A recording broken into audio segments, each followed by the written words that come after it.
Welcome aboard. It's Captain G and Eggman with turn 6, KMT and the USA. KMT walks into this turn with 13 IPP, so they're buying 3 infantry for 9 and 1 cavalry for 4. That brings 13. So they're done. The US walks in with 108 IPP. So they're building the USS Enterprise with a Marine Corps Aviation Squadron fighter and a naval tactical bomber, torpedo bomber. So that all together is 16, 26, and 12 is 38. 18 for battleship. We have 6 for an attack transport, 6 for a regular transport for 12. 2 U.S. Marines and 1 infantry for 9. 3 more destroyers for 21, and these are the U.S. LVT amphibious tanks. They're at 5 each. Altogether, that is 108. All right. Let's start with the KMT turn. We have a couple of attacks that we're doing. First is up here in Shensi, the lone surviving artillery again. We're bringing the cavalry from Yunnan, 1 infantry from Chongqing Hubei, and the Flying Tiger is going in there. We're outside of scramble range for anything that Japan has in their aviation. Down here in Yunnan, where they have 2 mechs and an artillery, we're sending 5 infantry, 3 artillery, and another cavalry from Sichuan. Okay, so those are the 2 attacks. Let's I don't have a clean board to put them on. This one should be fairly straightforward. We'll see if we can do them both with just rolls, and we'll turn back to the battle. So here's the battle box. There you go, and the garbage behind it. So 1 red, 2, etc. We'll do the northern battle at Shensi, where there is a lone artillery, Japanese artillery, defending at a 4. Attacking is a Flying Tiger at a 7, and infantry at a 2, and a cavalry at a 3. So we're going to roll this all at once. Everyone's a different color. White is the Japanese artillery. All right. So we got a 7 with the Flying Tiger, a 2 with the Japanese artillery, and both the other hits are misses. Both the other dice for the KMT are misses, but we got the one we needed. So we will take a cavalry as a casualty. We will remove the Japanese artillery and the Japanese marker. And we'll move Imperial Japan down 1 from 975 to 974. And we'll move the KMT up to 10. For the other battle, here we have Japan has 3 4s in defense, right? 2 mechs and an artillery. And let's see what dice we're going to add to that from the attacking KMT. All right, so we'll kind of bring you down here. No, all right, so we'll just set you this way. Again, worked last time. I know you can't see every single corner, and the dice seem to find the corners. So we had 5 infantry at 2. 1, 2, 3, 4, 5. We have 3 artillery at 3, and they choose to upgrade those 3 artillery, right? So now we have 6 at 3, 2 at 2, and then we have a cavalry at 3. So we're not attacking with any force, so we can take the 3 Japanese 4s, roll it all together. All right, so white dice are the Japanese at 4. All right, so let's look at our defenders. 2, 2, 5. So 2 hits. Pretty good for the mechs and the artillery. All right, let's look at the attackers. Let's see. Both the 2s missed, 11 and a 4. The 3s, we have 1, 2. That's it. 7, 6, 7, 8, 8, 5. So just 1 hit for the KMT. No retreating or any of that nonsense. But just as weak as they seem to be in other games. So we'll take 2 infantry as casualties. And do a quick mental calculation on whether or not we're going to press on. We're going to give it a shot. All right.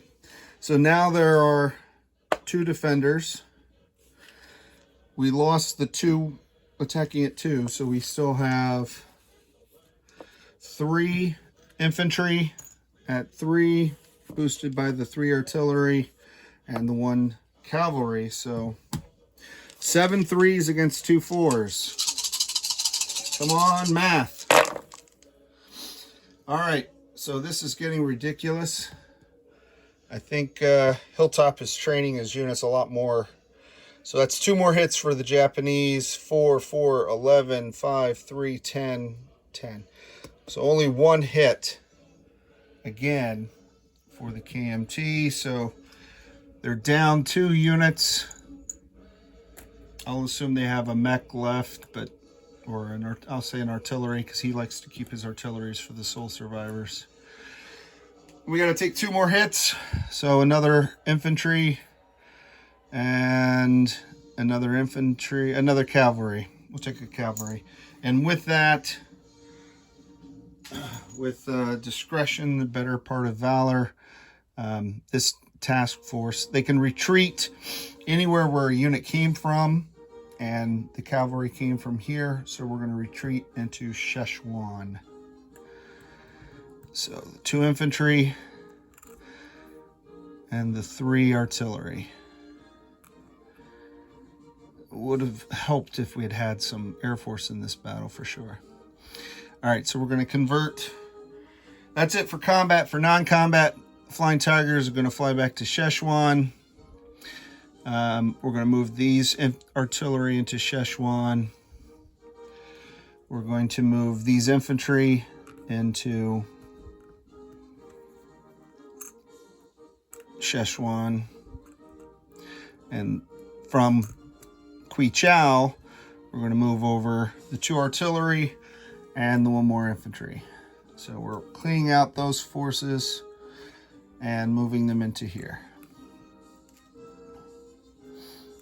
All right, and I'll do a count for the team afterwards. All right, so that completes non-combat and not very effective combat results. Placing new units. We're going to place an infantry here. We did not liberate Yunnan. I got to put that dreaded stain back on the territory. So there, Quichao, we built 1, and the other 2, as well as the cavalry in Szechuan. So big stack in Szechuan.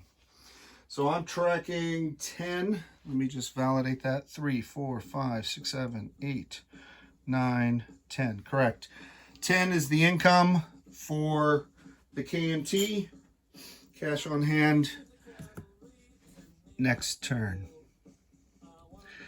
All right, so that completes them. Let's go to the U.S. turn. The U.S. does have some combat this turn as well. We will start in the Atlantic, in the deep south of the Atlantic, South America. I think, again, Hambone gave a heads up on this one. So, sequence of events, these are the dominoes. Moscow falls. So with Moscow and Leningrad in German possession, Spain becomes pro-Axis. ready to join the Axis.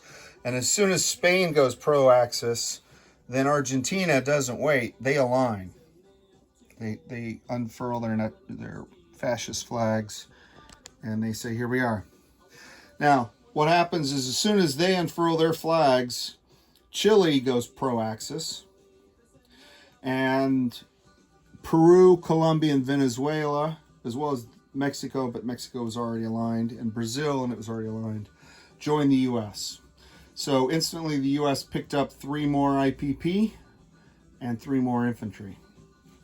So here are our combat moves, because as the president said, communists falling to the fascists in Leningrad is one thing, but fascists in Latin America is a totally different thing.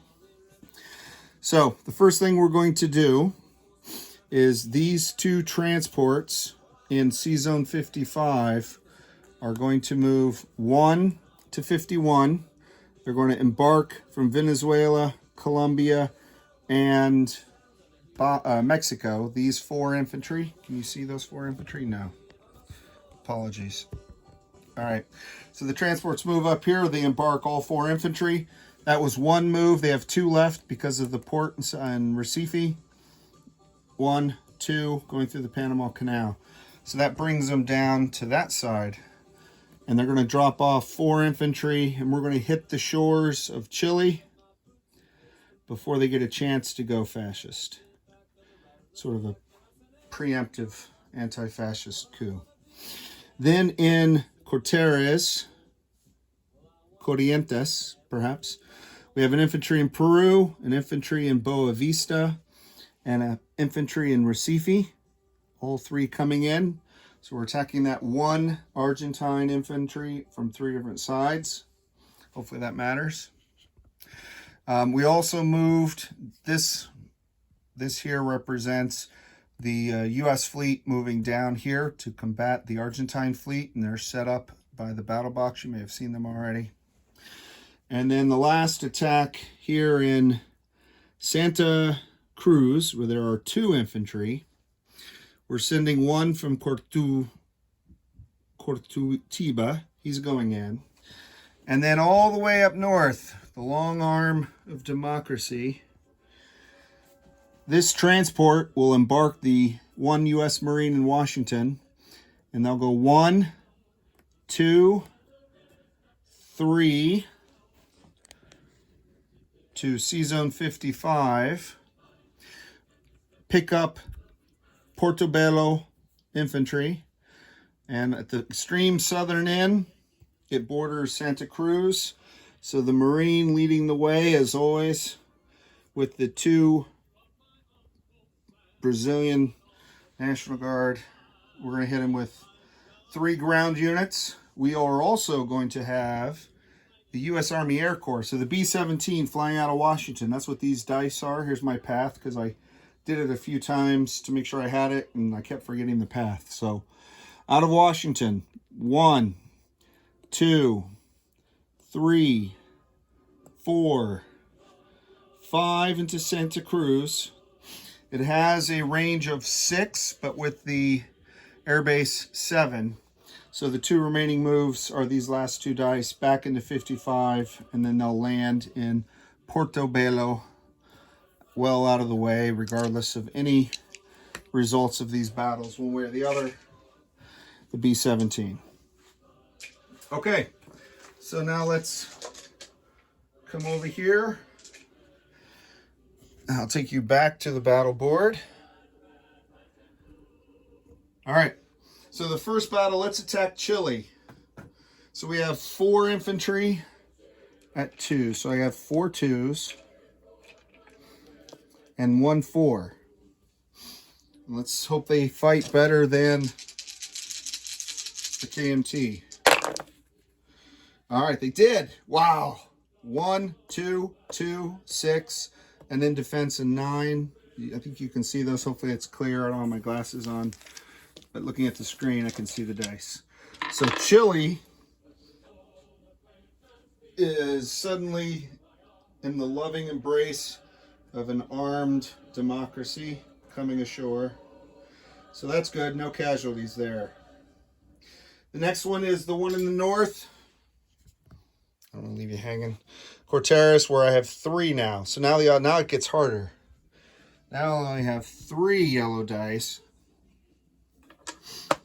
against 1 4. Let's see if these Peruvians and Brazilians can. There's a 1. There's a 1 and an 8. So again, democracy motivated by music, remembering Pearl Harbor, which didn't happen in this war, success in Corteris. The last of these battles, and then we'll do the naval battle. I have a Marine who's doing an amphibious landing, 2 infantry, and a B-17. So the Marine is attacking at a 3. The 2 infantry attacking at 2s. The B-17 has 3 4s, and we'll roll the 2 South American 4s after, because we don't want to mix the 4s up. You know what? Let's just call an audible. Even though it says 5, we'll make this black dice, the bad guy 4s. All right, then we can just do 1 dice roll and save some time. Oh, I like to see 12s and 11 on the bad guy dice. I see a 2 and a 3. So 2 hits, and there are 2 bad guys. So southernmost part of South America, Santa Cruz, has now been liberated from the short-lived pro-Nazi regime in Argentina. So this is what's left. We have 2 infantry and a Marine in Santa Cruz. And the Chilean mountains are impassable, but we have 4 infantry over there. Viedma has 1 Nazi, and then we had 3 more up here. And then I went ahead and 1, 2, landed the B-17. So this battle, what is that battle? So that battle is 2 coastal battleships. This was the Brazilian one, that's the Argentinian. 2 destroyers, and then the U.S. also has the sub chaser and the torpedo boat, and Argentina has a transport, which has to be taken last. All right, and there's 2 hits on each of those. 2 hits on each of those coastal battleships. So we're going to roll, because there's a lot of the same numbers, obviously. 5, 4, 3, 2. So this is the U.S. Latin American coalition attack. All right, so 11 is a miss, 6 is a miss. So we got 2 hits, a 2 and a 3. So good job, America. 2 hits. I'll put that up there. Now, the defending coastal battleship at a 5, destroyer at a 4, and a red 1 on the naval transport. Okay, so you can't see the transport, but let me just show you. 5, 9, 12. That's 0 for 3. Confirming his preferences, because the first hit on a coastal battleship, when it's damaged, would move it down by 2. So the second, if it's hit once, then it's shooting at a 3. So he's going to take both hits on this rather than lose his destroyer, which is still fighting at a 4, which makes sense. So 1 hit, 2, that's done. All right, move on. All right, so the U.S. 5, 4, 3, 2.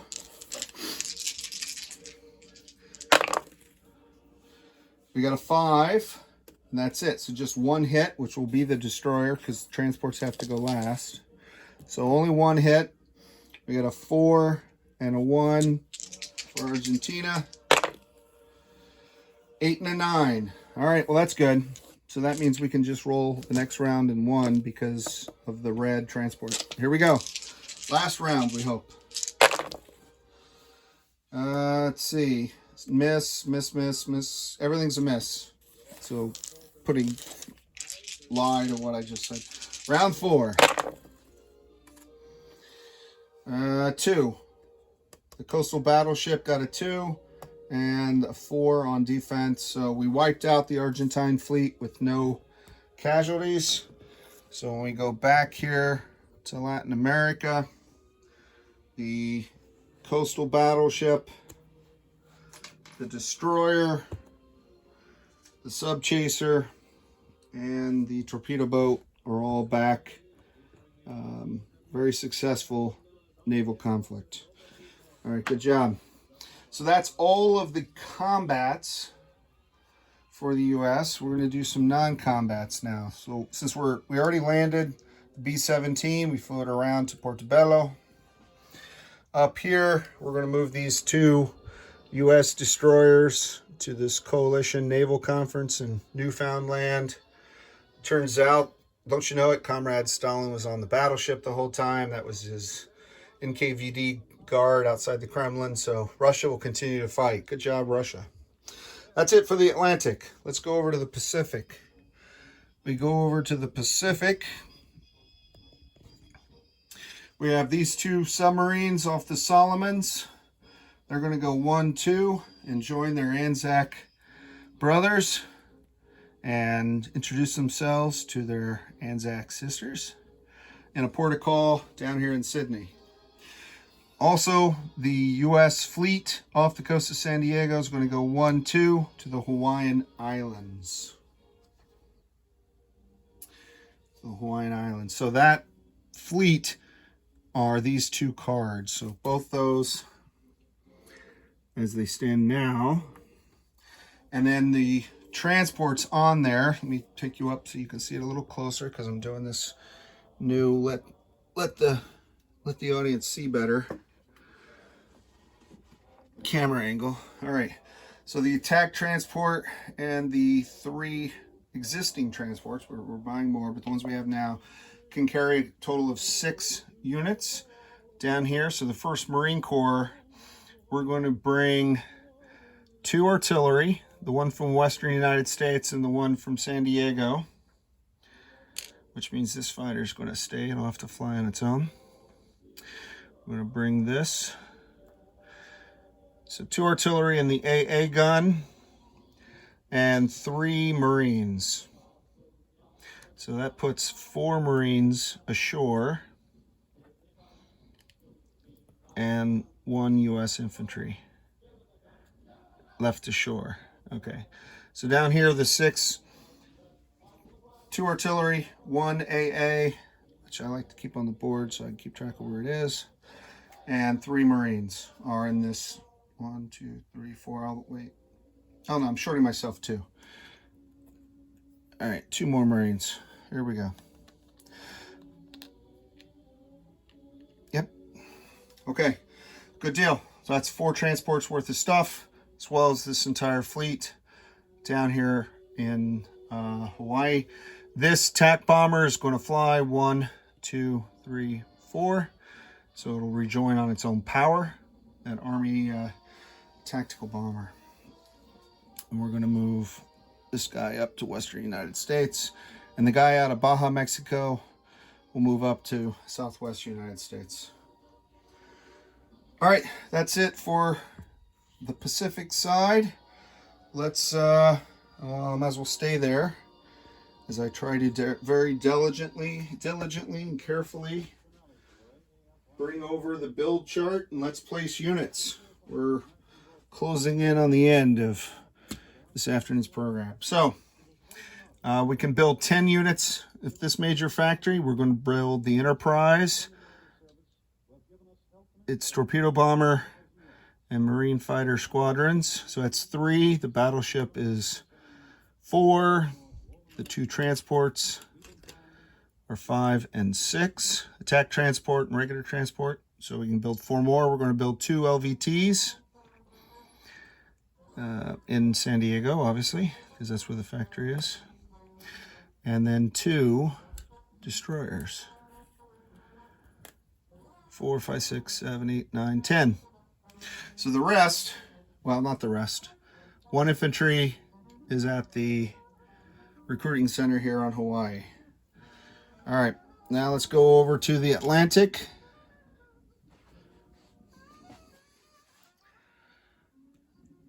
Okay, we have the 2 Marines in Washington and the destroyer Sea Zone 25. All right, so we said at the beginning of the turn that because of Venezuela, Colombia, and Peru, the U.S. was now at 86. We took Chile, takes us to 87. We took 2 Argentina territories, which take us to 89. I'm pretty sure Triple Crown added those to his cash, but if he didn't, he'll tell me if he has to adjust the German income. But Chile and the others are all neutral. So the U.S. is coming into the turn with a base of 89. So that is 25, 50, 75, 85, 86, 87, 88, 89. So that's 89. And then the bonus is 25 more for just being American. Hoorah.